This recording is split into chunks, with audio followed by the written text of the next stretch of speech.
আসসালামু আলাইকুম প্রিয় শিক্ষার্থী, welcome to BD vertex online class. বাস্তব জীবনে বড় সমস্যাকে যেমন ছোটো ছোটো ধাপে সমাধান করা হয়, ঠিক তেমনি গণিত ও বড় রাশিকে ছোটো ছোটো অংশে ভাঙার পদ্ধতিকে বলা হয় উৎপাদকের বিশ্লেষণ। যেমন 12 এই সংখ্যাটাকে আমরা 2 × 2 × 3 × 1 আকারে প্রকাশ করতে পারি।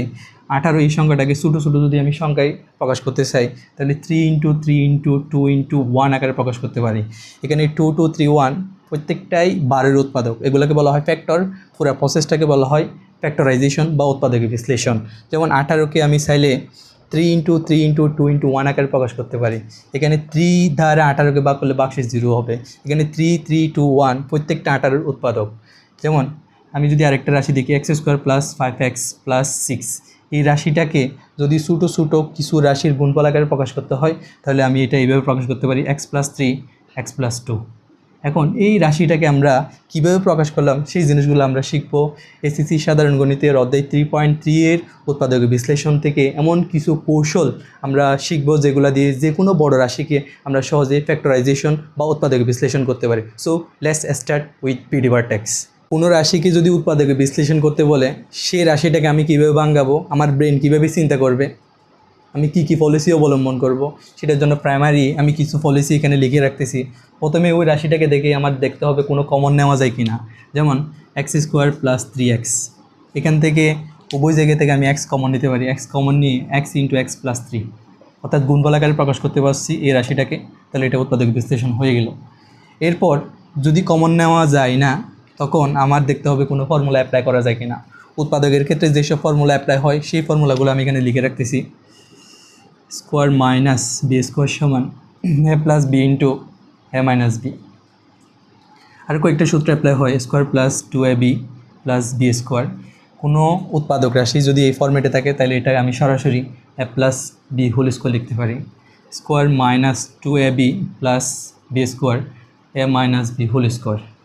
আর দুইটা পপুলার সূত্র বেশি অ্যাপ্লাই হয়, সেই দুইটা সূত্র হলো a³ - b³ সমান লিখে যায় a - b × square + ab + b square. আরেকটা সূত্র a³ + b³ সমান a + b × square - ab + b square. এই কয়েকটা সূত্র উৎপাদকের ক্ষেত্রে বেশি অ্যাপ্লাই হয়। যদি কমন নেওয়া যায় না অথবা কোনো ফর্মুলা অ্যাপ্লাই করতে পারতেছি না তাহলে 3 নম্বরে আমরা আরেকটা পলিসি অবলম্বন করব, সেটা হলো মিডল টার্ম ফ্যাক্টর অর্থাৎ মধ্যপদ বিশ্লেষণ করেও আমরা উৎপাদক বিশ্লেষণ করতে পারি। 1 থেকে 3 পর্যন্ত কোনো ফর্মেটে যদি অ্যাপ্লাই না হয় তাহলে আমরা 4 নম্বরে আরেকটা পার্ট দেখব, ওই রাশিতে কোনো যদি রিপিটেড কোনো পার্ট আছে কি না। রিপিটেড বা ডুপ্লিকেট যদি পার্ট থাকে সেটাকে আমরা কোনো কিছু দ্বারা রিপ্লেসমেন্ট করব কোনো কিছু দিয়ে, তখন এটা সহজে উৎপাদকের বিশ্লেষণ হয়ে যাবে। এরপর 1 থেকে 4 পর্যন্ত যদি কোনো ফরম্যাট অ্যাপ্লাই করা না যায় তাহলে আমরা ভাগশেষ উপপাদ্যের সাহায্যে ওই রাশিটাকে উৎপাদক বিশ্লেষণ করব। ভাগশেষ উপপাদ্য, এই ভাগশেষ উপপাদ্য আলোচনা করা হয়েছে 3.4-এ। এখানে আমরা ডিটেলস আলোচনা করব। অর্থাৎ কোনো একটা বীজগাণিতিক রাশিকে যদি উৎপাদক বিশ্লেষণ করতে বলে প্রথমে আমি দেখব কোনো কমন নেওয়া যায় কিনা, কোনো ফর্মুলা অ্যাপ্লাই করা যায় কিনা, মিডল টার্ম ফ্যাক্টর করা যায় কিনা, রিপিটেড বা ডুপ্লিকেট কোনো রিপিট পার্ট যদি থাকে সেটাকে আমি XY অথবা কোনো কিছু ধরে শর্টে নিয়ে আসতে পারি কিনা।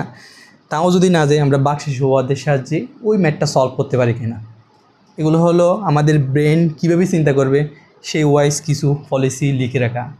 এরপর আমরা ম্যাথ ওয়াইজ চিন্তা করব। নেক্সট প্রিয় শিক্ষার্থী, 3.3-এর মোট যে কয়েকটা ম্যাথ আছে সেই ম্যাথগুলো হলো কাজের ম্যাথ আছে 12টি, অনুশীলনীতে আছে 31টি, আর উদাহরণে আছে হলো 11টি।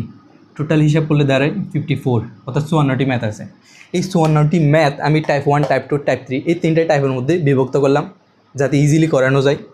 যেমন টাইপ 1-এর মধ্যে আছে অনুশীলনী 1 থেকে 15, আর কাজের ক গ যেটা 58 পৃষ্ঠা, কাজ ক 57 পৃষ্ঠা, কাজ ক থেকে গ 56 পৃষ্ঠা, আর উদাহরণ যে কয়েকটা আছে লিখে রাখলাম। সেমভাবে টাইপ 2, টাইপ 3 এইভাবে সাজানো হয়েছে। আমরা এই ম্যাথগুলোকে একটা অথবা দুইটা পদ্ধতিতে ইজিলি এবং বিভিন্ন কৌশলে সমাধান করার চেষ্টা করব। প্রত্যেকটা ম্যাথই ধরে ধরে সলভ করে দেওয়া হবে। নেক্সট